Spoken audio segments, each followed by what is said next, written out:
if at any point throughout this edit you see it go black and white all of a sudden, it's not an error. We're just making what might currently be confidential reveals or specs under the radar until it's launched. So. Like this color. So the last time we came, I'm trying to think what we filmed. We filmed in the engine room. Did we have this line? None of this. Oh, really? No, nothing. It was just this line.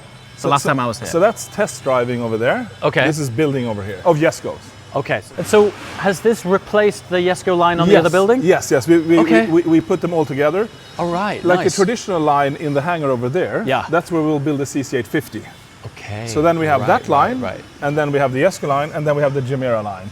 So right now we have 2 lines up and running, and in October 3 lines up and running. So right now we're renovating that line for the CC850. So that will be the very low volume line. So here they just become more and more finished. Yep. The Jescos down until they're driving, and then we have down in that corner there we have the Monsoon. So that's your water, like weather testing. It's bay. like weather from everywhere, and Okay. then it goes out to the test track and driving, and then you have a wash station there, and then you go in and then you check everything, control, adjust, whatever, wheel align, and then out and in and out, and then polish and deliver.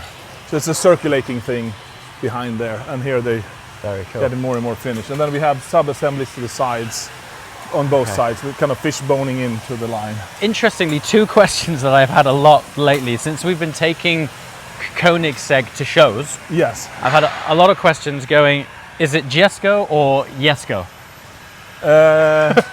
So in Sweden, it's a German name. Okay. But I know the Swedish way of pronouncing it, Okay. because it's my father. Yes? Jesco. Okay, Jesco.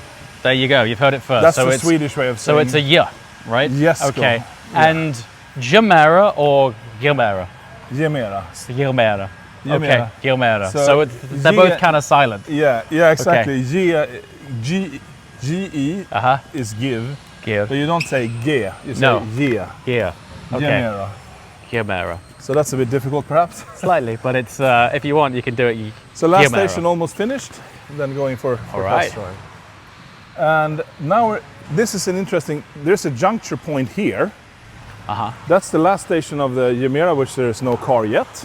And this is the last station. And they come and exit here together. So the Gemera line is like an S. It starts there, goes around there, and goes up here. And we're just filling it as we're speaking and getting cars, pre-production cars on the line. So this is wildly exciting because the last time I was here, this was basically empty. Sure. And now you are building pre-production Gemera here. Exactly. So we're putting another chassis on every other week that we build over there. Actual build. This is crazy. Yeah, we're putting another chassis on every other week that we build over there, and then we fill up the line. So I would say by September, the line is almost full, and then by November, a few cars more have passed, and then the first customer car comes on the line.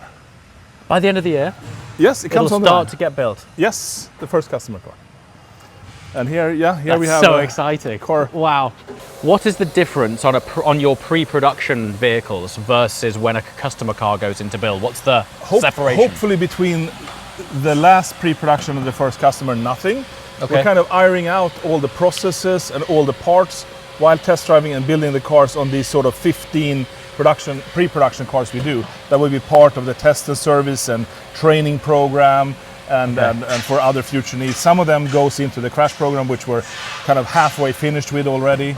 Wow. So they have different purposes. It's like winter testing, summer testing, climate testing, electronic testing, crash testing, and of course just cars to have over time for longevity testing and to learn how to service them and so on with the dealership. So we're expecting that the last of the sort of 15-ish pre-production cars that is ahead on the line is hardly any difference at all to the first production. I mean, it's the first time I've seen components like this. I mean, this is the anti-roll bar in it's a carbon fiber anti-roll bar. Wow, stunning So it's thing, pretty isn't cool. The hollow tube, of course, and then you have e-pass steering racks. You have automatic parking and these kind of things. You have we start out with what do you call it, distance control, cruise control, but the system can be software upgraded over time to lane keeping and these kind of things, and it has automatic parking as well. And there's another chassis over there, and then we have some in prototype that we're running and building as well there.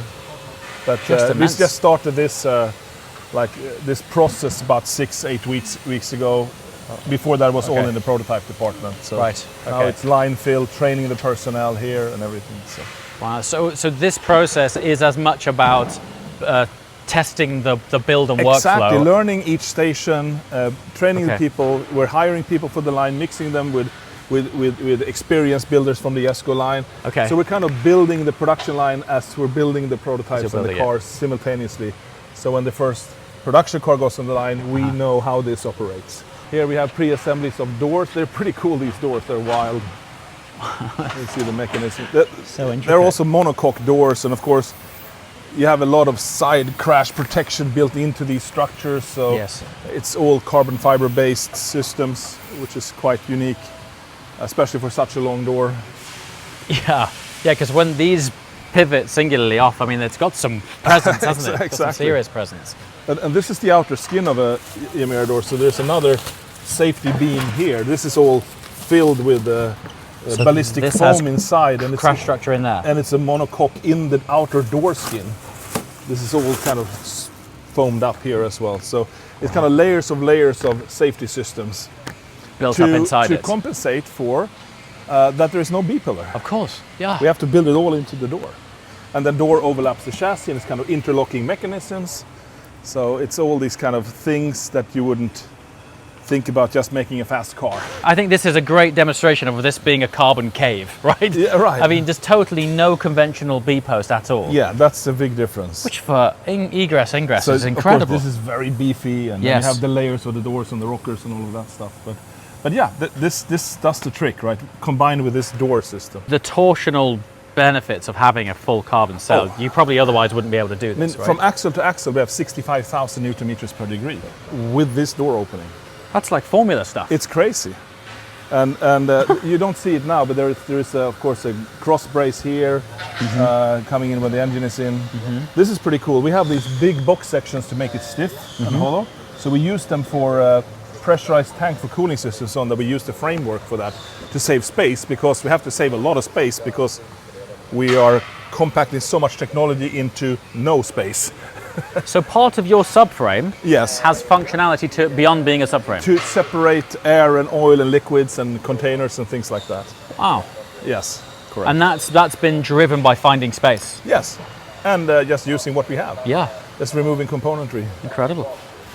So all the crash absorption, of course, happens here. It's a carbon fiber crash beam. This is absorbed. And you have cross bracing. So It's incredible that you're going to be able to fit that V8 in there. yeah, It's quite spectacular. And so in this, it's a hot V, right? it's a hot V, and we Hot can V. go and have a look at the production sure. version of that. Okay. And here you can see this is the side of the monocoque. Oh, And yes. here we have the bonding station. We can sneak in the back door here. So cool. This monocoque is just bonded last week. Okay. So this is really kind of the And are you Justice bonding these over on the other side? Are No, you we doing do them it here. We do it so, over- so it's all under this It's roof? under this roof, right Okay. behind us. I'll Right. show you. Wow. So here we have the bonding jig for the carbon fiber monocoque parts. So you have all the parts placed in situ on these rails, then you put the structural epoxy adhesive, and then you push it together. And you see the roof, and that it comes over wow, here and look goes at that. down over here. Incredible. It's a pretty. It's kind of an interesting mix of super high precision, Uh-huh. analog, and craftsmanship. It's not robotized. Sure. Because we're doing one every other day. There's no need for big roll, bam, bam, No. because that process takes like 5 minutes, and Of we have course. 2 days to do it. So So we're what's kind the of point? using humans, Yes. but creating precision through very advanced jigging.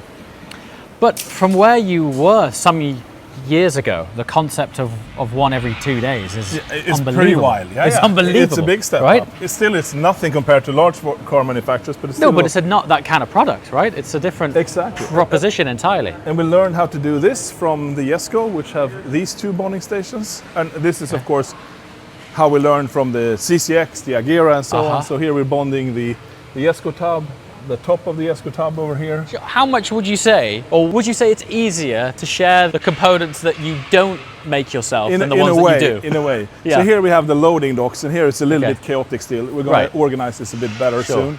Still, and behind that drape there, we just put this spiral staircase up there.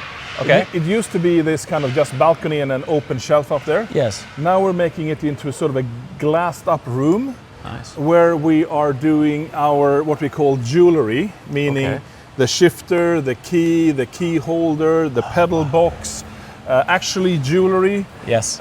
maybe a watch, and these kind of things. Okay. You have like a group of 8 to 10 people in white robes in a controlled environment just making jewelry stuff for the Fabulous. cars and other needs. Fantastic. So that's happening very soon. And then of course in Very here we have the engine and gearbox build. We have 12 stations and each station can build one per week. So we don't need to fill it up fully yet. Here we have a engine dyno where we test, and there we have gearbox dyno. So we can run, here we can run the engines, the production engines, Oh wow, look at this, is nuts. which we do of course before they go out on the line. Yes. And do you feed this with flex fuel, so you're able to? Yeah, we have 2 tanks outside, so we can mix and Brilliant. match any Mix and fuel we match want. it. And also soon our truly negative fuel, Truly negative fuel. What's this? CO2 negative. CO2 negative fuel. Yes, truly negative. How do you come up with this stuff? Like, so this is a fuel Powered that by you're truly negative power. truly energy, truly negative energy. negative power. Which is possible through sequestering and other methods and bio The funny thing is, he's not joking. That's the funny thing.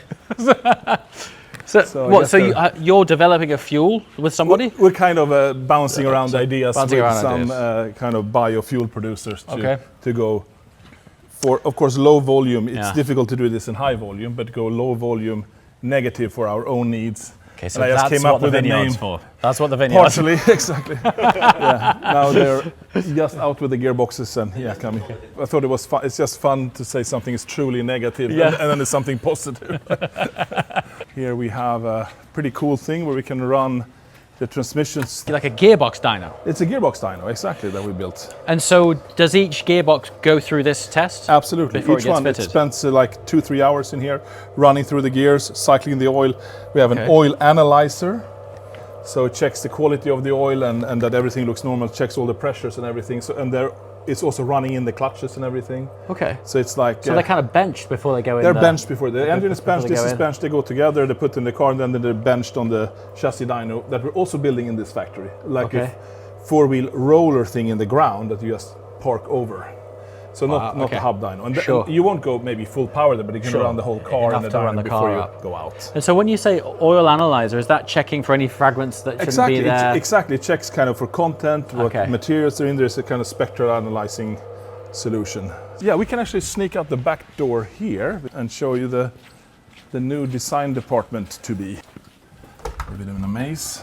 So Yeah. this is the event center we were in earlier that we use for town halls and reveals, and we use it a lot actually. So it's a great.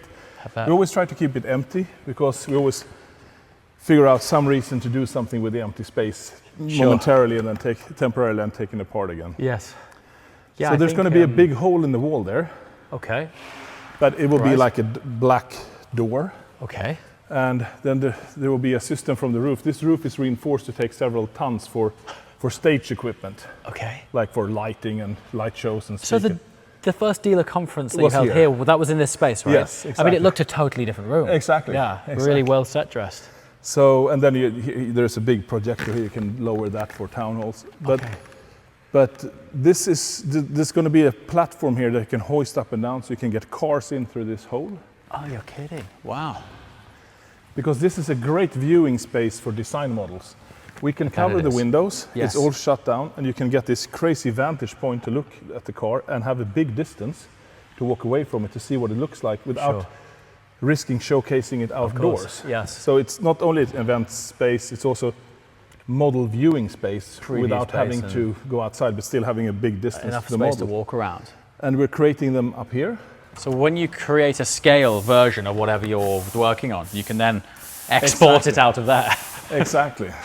This is going to be so cool. So this whole wall will fall down soon, and that will just be a big glass wall. Right. And through there you see the entire airfield, our whole sort of backyard where we test drive the cars, and all the way out to the ocean and see the planes coming going in our test tracks. It's just a huge, beautiful vista here for the designers to be inspired, which sits and works here. Wow. And then here you have curtains you can pull through, and here you have two or three full-scale model space, which you can take up and down through that. And that'll hole. be the hole. So Exactly. there'll be a car lift there. It will be a thing hanging from the roof, a plate going up and down. I see. Yeah. I wouldn't say you maybe can take. Perhaps you can take a real car, depends on the weight, but Sure. full-scale But it's models. more for models. Yeah. I think this is strong enough for a car, Sure. but then this is a little bit strange. Here will be a spiral staircase going up, Okay. and then there will be a little viewing platform, so you again get a different vantage nice. point. And this will all be mirrors here and here, Right. which is a bit like strange. Yeah. And there, so that when you stand over here and view the car, you can see the other side of it and the back side of it, and you At get the same depth. time. That's You very get cool. distance, I see because what you're then you saying. get perspective. Yeah, yeah. So you're kind of faking a bigger space, and you can view the car from two angles at the same time. It will be a bit of a disco, but But it'll work. but it has a kind of a Yeah. practical effect to it. In this area here, which used to be our aftermarket division, we're now creating battery pack production, using it Okay, temporarily right. for a little bit of storage, Yeah. and then we'll set it up. Yeah, it's weird seeing this place empty. Exactly. This Ooh. and in there will be the Lovely. module and battery production for the Okay. Gemera. And I'll Fantastic. show you, we're already producing them. The Yes. whole top floor is now upholstery, stitching, Okay. leather, embroidery, embossment, digital stitching. So we do both Gemera, Jesko and CC850 all up here. I've probably only not been here for only 5 months. Massive change. Right. You probably don't see it because you're here every Yeah, day, yeah, but exactly. just a few months, it's like completely changed. That was a whole production line there. So here Last we are time. doing low volume. Hey. It's yeah. a Gemera battery pack we're putting together. Wow. So that sits in the floor of the car Yes, yes. underneath. So that Incredible. gives our 600 kilowatt of power. That is crazy. Yeah. And it's all engineered from ground up here. You can't go too close. Don't go but- too close. But Yeah. you can see You something. need to put the gloves on. So here is the only thing that's not production Hot version V. about this is that this is still not carbon fiber. That's happening in the next month. Okay. The valve covers. Otherwise, that's production That is, so this is the hot V8 that's going in production Gemeras. Gemera. That's highly cool. It's incredibly compact, isn't it? It is very compact. Really is. What degree are the banks? Like all V8 should be, it's 90 degrees. It is 90 degree. Or I mean, the V8 could also be 180 because it's twice 90. Yeah, yeah. Or it could be straight. Straight, 90, 180. 6 Okay. can be 60, 120, or 180. Okay. 12 can be 60, 120, or 180 to have balance. To have balance. And 12 is, Okay. of course, a double length V6, so it Yes. behaves the same way. Sure. Yes. 6 and 12 are the same, 8 is different, apart from all are happy at 180. All are happy at 180. Because you can always double or triple up to 180. And V10s?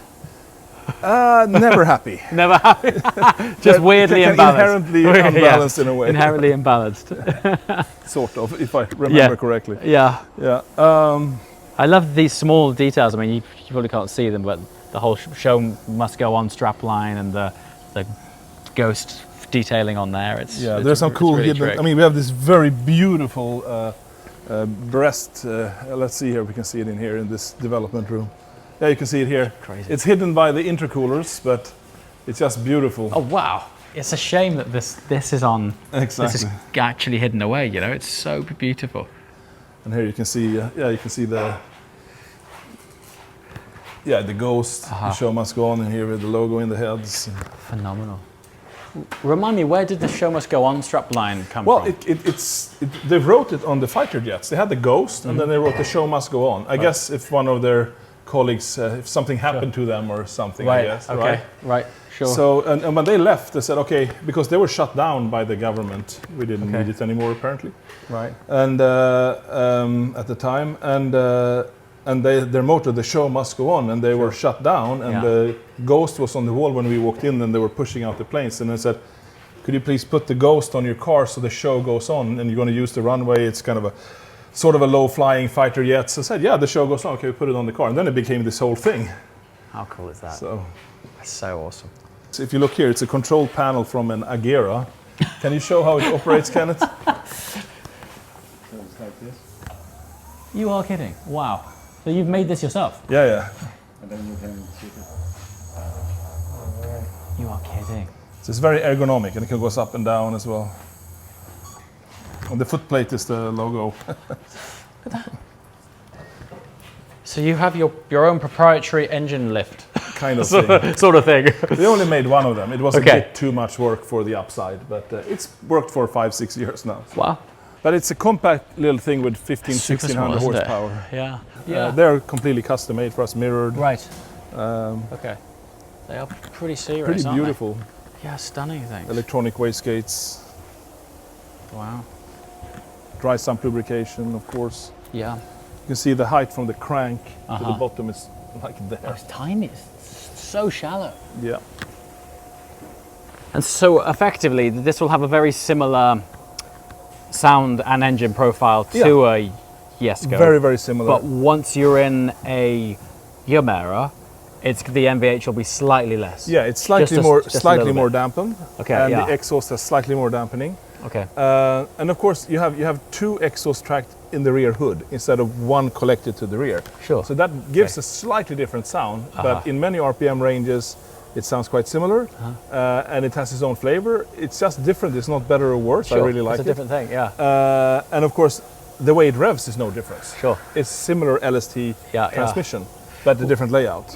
We started it up at Monterey last year. Yes, but then we only revved like That 3,000-4,000. But that sounded that thing sounded unbelievable. Will it sound like that? It'll sound It would pretty much sound like that, but of course rev to 8.5, Rev and we've tuned it a little bit more since. But it was a hot V in that one as well. So.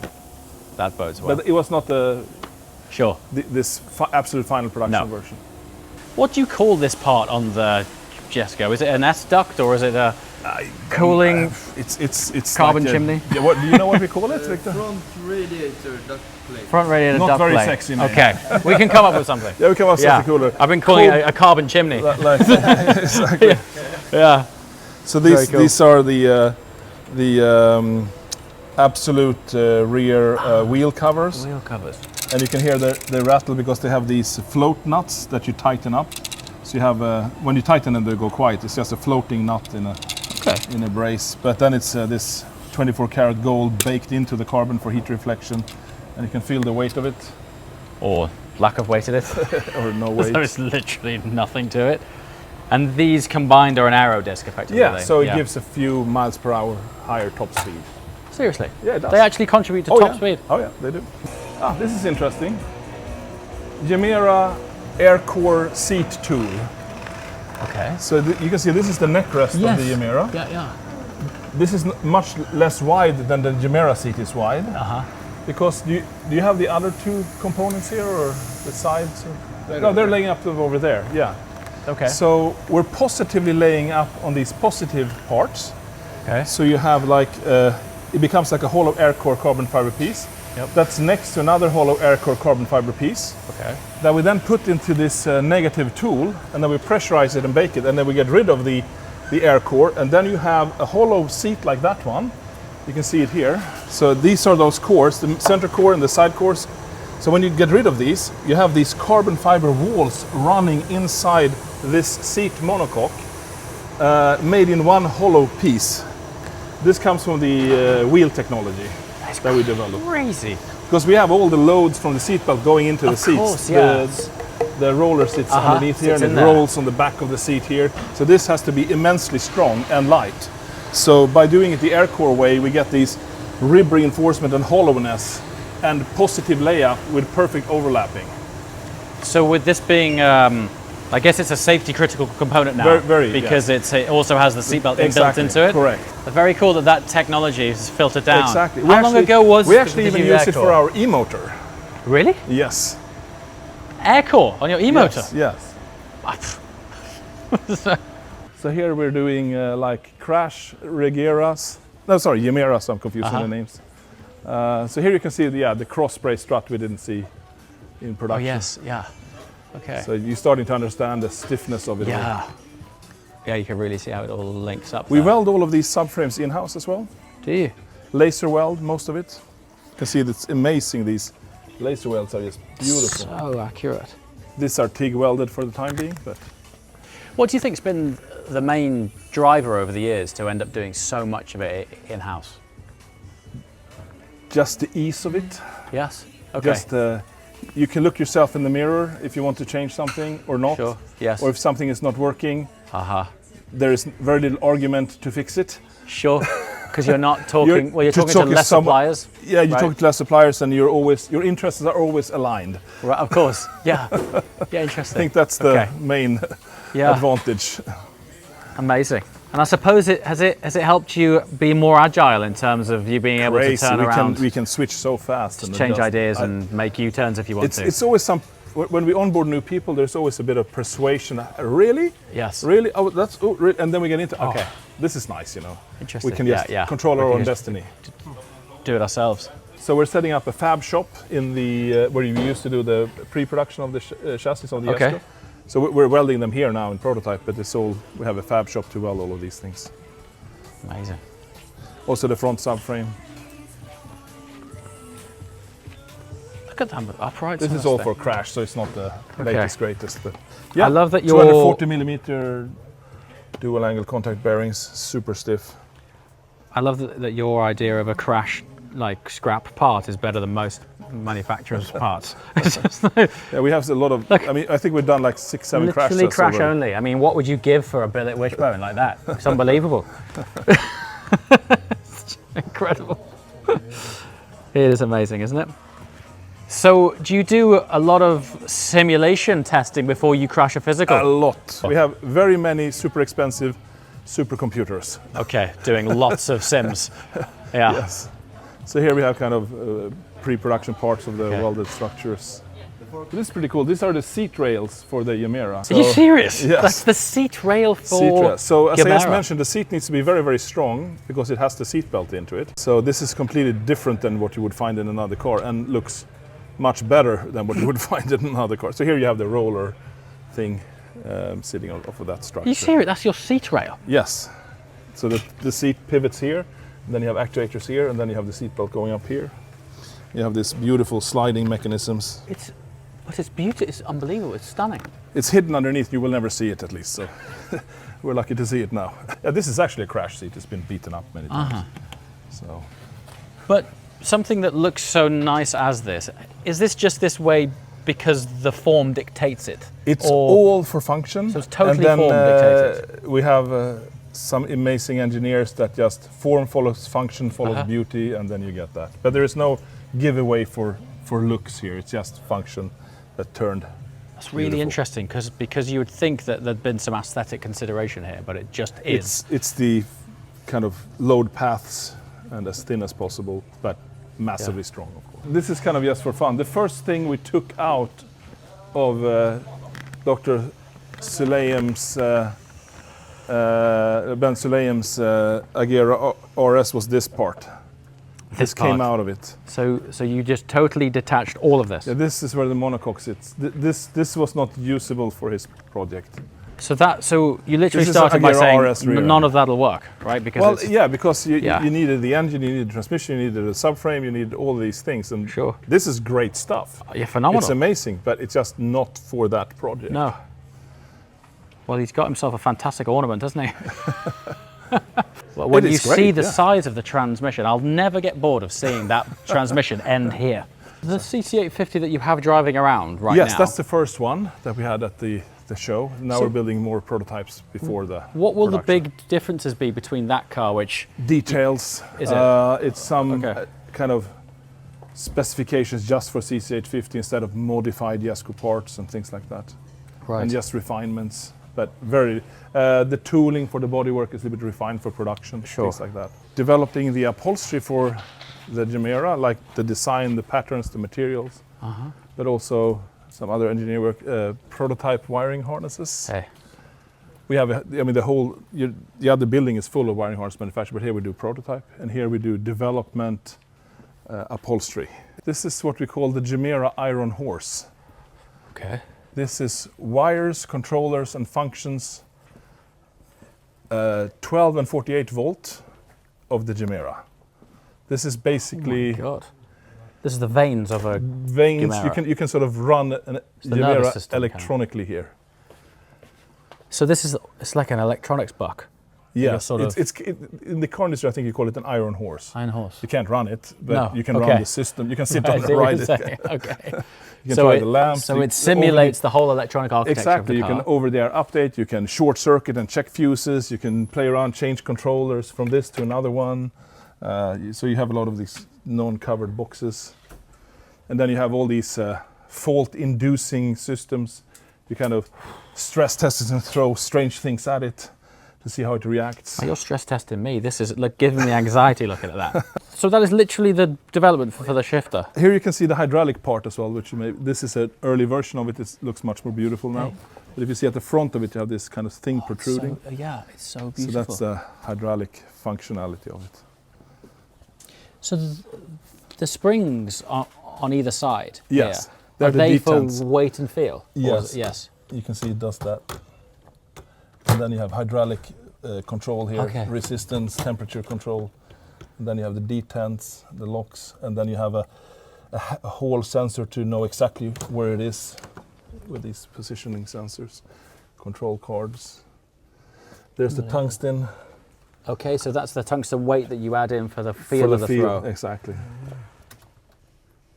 How much time did you spend on identifying Weighting the weight? it, we shaved it off a few times until we were happy. Yeah. And it's like, Okay, yeah, a little there bit we more, go. a little bit less. Yeah, this feels about right. These are sort of fake battery modules, and these are BMS controllers for the battery modules. What's so a here, BMS controller? battery management system. So Okay. we have 12 modules in the car, and these are controlling each module as a battery management system. So Okay. here you have contactors, and so we can induce problems and try different voltages and pre-program the battery system on this board here. So you're both trying to break it and And see program how it it at the behaves same in low time. and high voltage and cell balancing and temperature controls and whatever it is we want to do. And opening and closing contactors, pyro fuses, things like that. I think this is some kind of, I don't know what they're doing right now. But something strange. Something cool. Fiddling around with something.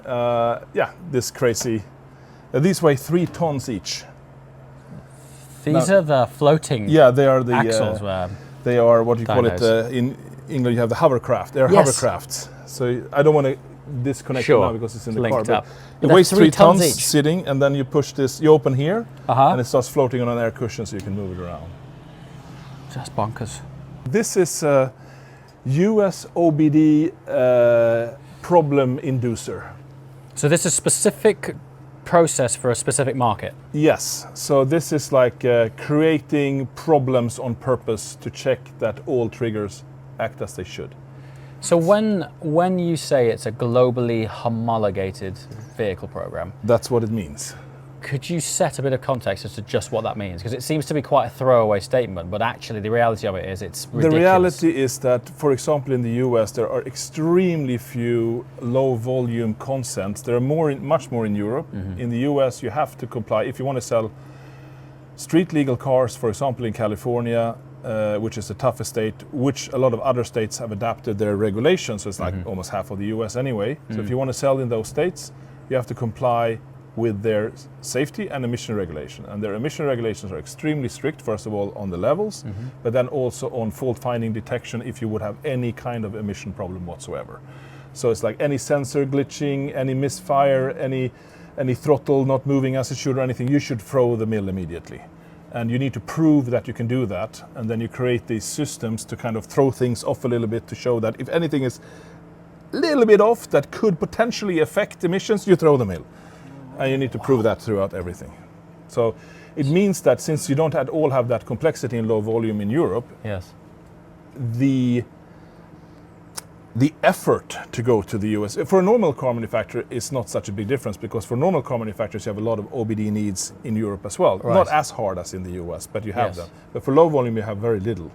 Sure. And also with crash in Europe. But if you want to go to the US, you need to go through all of it anyway. Right. So it's easily factor 20 times more difficult if you want to have like a legalized car in CARB states. So 20x more challenging. Something like that. And also like ludicrously expensive. Of course. To be able to achieve we're that. spending years. I've Yeah. said it many times. Most of our development budget, even though we do some cool stuff, is legalization and proving these kind of things. Sure. And creating codes for it so it works. All the stuff you don't see. Right? Exactly. Which, if you're an ultra high volume manufacturer, you can amortize that cost over a lot of cars. A lot of cars. To them, it doesn't matter so much. And these rules are engineered for large car companies, not small. So it's a huge entry barrier for small car manufacturers. And there are these kind of simplified ways, perhaps some people can use of single registration, or like the owner puts the engine in themselves afterwards. It's like a home built or something. Yes. But we've never gone down that route. We want to deliver a production car, a homologated production car. So we always go through this painstaking effort to do it. But at the end, a hell of a USP, right? Right. Yeah. I think so. Absolutely. It sets the bar for what the product is. Yes.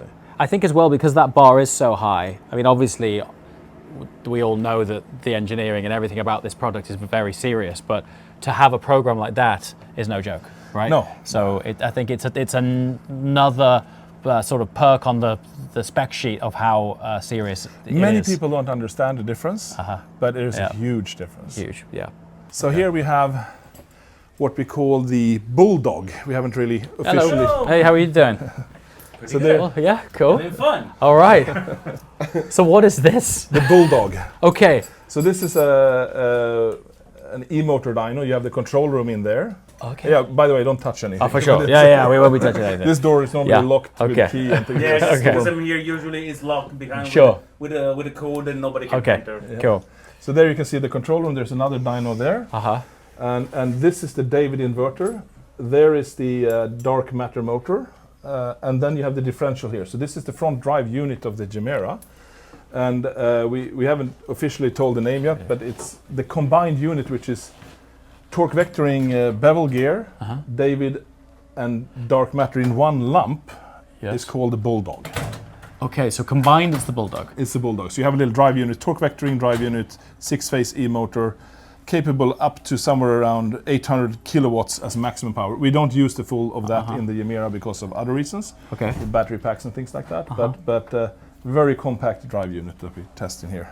And then we have, and that's going into the Gemera as well. And then we have in here. What was the difference between the quark and the quark is 3-phase. Okay.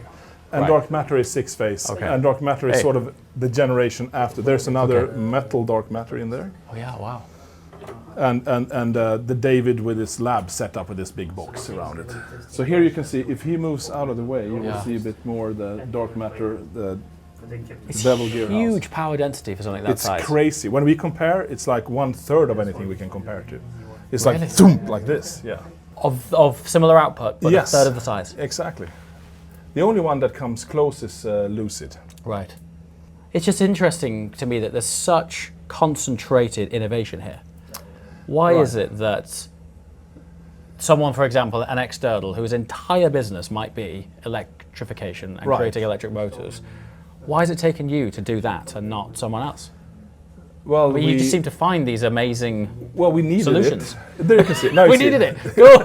So we made it. We couldn't find it. We needed it, so we made it. So we made it. Exactly. Yeah. There you can see. Oh yeah.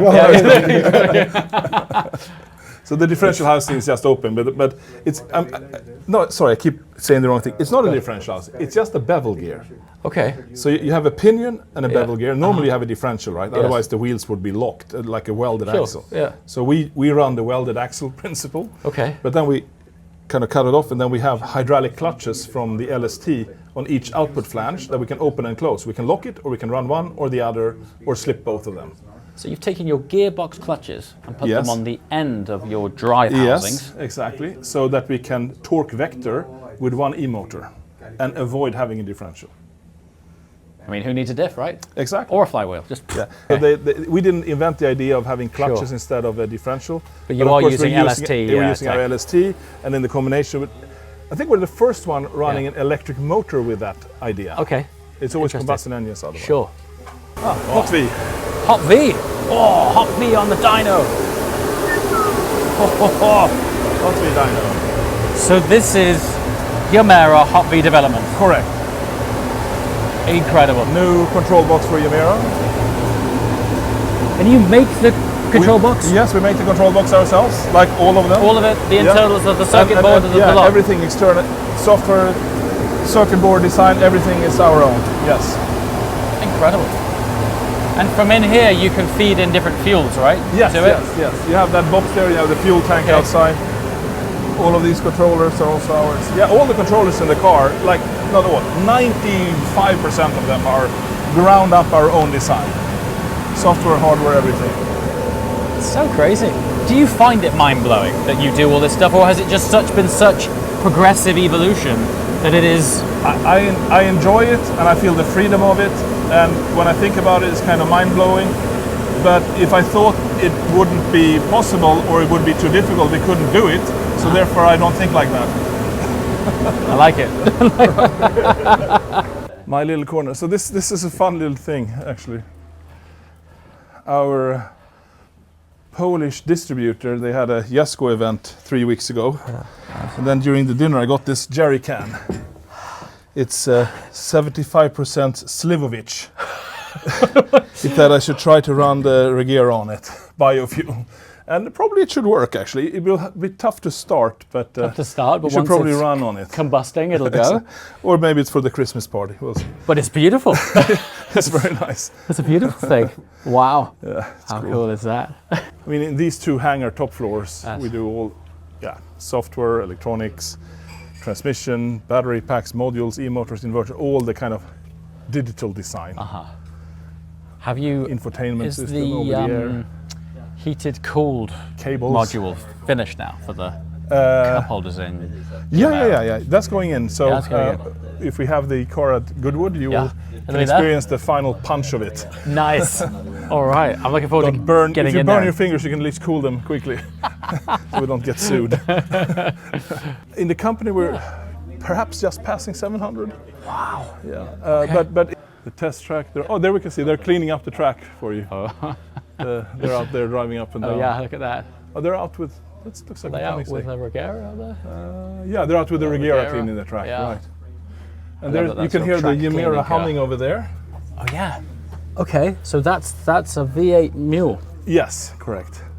So we made it into a little. I mean, we have the big runway over there. Yes. But this space we gained when we built that building and opened up is such a good space to just run Shakedown around, do spot. small tests. What I like about the place, it's just bustling all the time. A lot of energy around. And there's so many, in the coffee room, someone developing battery packs meets the infotainment team, meets the cloud team, meets the Gearbox team. But hang on, didn't you have one of those things I saw? Maybe I can, perhaps Put this in here. maybe like something from the wheel into the motor or something. That this kind of clashing yes, of of course. completely different things, Yeah. creating new opportunities. So we're quite drastically expanding this area with. We're also now doing. We have this fantastic kind of super high-end embroidery machine, really state-of-the-art Tashima. We do laser etching. Yeah. We can do embossment, embroidery, and laser etching combined, which is pretty cool. You Very like cool. laser etch, embroid, and emboss to get some crazy effects. And then we have digital sewing machines, and this is still being filled up for the Gemera. Now we have like overcapacity for the Jesko, and soon we will have also full capacity for Gemera. So it'll be CC850 that's coming back down here. Correct. Okay. And then after that, it will be another very low volume. Sure. This is kind of the most low volume area, Right. and that's Yeah. the heritage area where we started as well. Of course. Yeah. And then battery production behind this wall Okay. and downstairs. Fantastic. All the Regeras. Yeah. Yeah. Yeah. We might. Yeah, we will start might have to filling black up. and white that one. Yeah, we know that I one. think this is okay because it's Yeah. the Regeras. They're out in the field. It's out there. Okay. Yeah. So Yeah. I mean, the last cars we really built here, we did some of the early Jeskos, but then it was the Regeras. Now it will be all the CC850s. So Okay. we'll keep on building on this Yeah. wall here. Just incredible. Do not use this door. Yeah. Of course. Okay. It's ours. Oh, that looks well there, huh? That looks really cool. So we're going to put these cobblestones here, and then we're making another entrance from a gate. You can walk in there down this grassy hill, Right. so you can have easier access to the showroom. Super And then cool. we're doing Nice. the cafe museum in that old hangar over there. Like a phase 2 thing? Yeah, I mean we just acquired it, and we're Okay. going to start renovating it. So hopefully for next summer. Yeah, because It's I gonna remember be on the original exactly the concept there was like a bridge. bridge across. Yeah, that's right? coming. Is that still happening? Yeah, Oh, yeah. that's brilliant. Yeah. So it's Fantastic. step-by-step process. Yeah. we presented the full vision and we're getting there. So. Very cool.